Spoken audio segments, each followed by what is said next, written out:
तलाक 2 बार है। फिर या तो सीधी तरह औरत को रोक लिया जाए या भले तरीके से उसको रुखसत कर दिया जाए। और रुखसत करते हुए ऐसा करना तुम्हारे लिए जायज नहीं है कि जो कुछ तुम उन्हें दे चुके हो उसमें से कुछ वापस ले लो। अलबत्ता ये सूरत मुस्तशनी है कि ज़ौजैन को अल्लाह के हुदूद पर कायम न रह सकने का अंदेशा हो।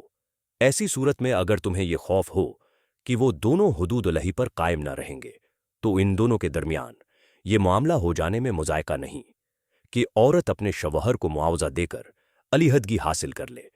ये अल्लाह के मुकर्रर करदा हुदूद हैं, इनसे तजावुज़ न करो, और जो लोग हुदूद-उलही से तजावुज़ करें वही जालिम है।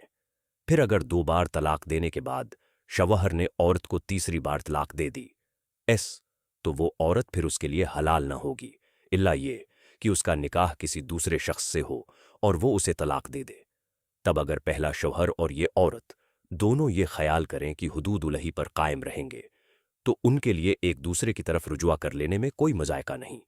ये अल्लाह की मुकर्रर किरदा हदें हैं जिन्हें वो इन लोगों की हदायत के लिए वाज़ेह कर रहा है जो उसकी हदों को तोड़ने का अंजाम जानते हैं।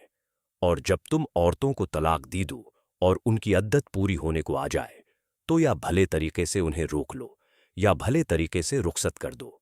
महज सताने की खातिर उन्हें न रोके रखना कि ये ज़्यादती होगी, और जो ऐसा करेगा वो दर हकीकत आप अपने ही ऊपर जुल्म करेगा।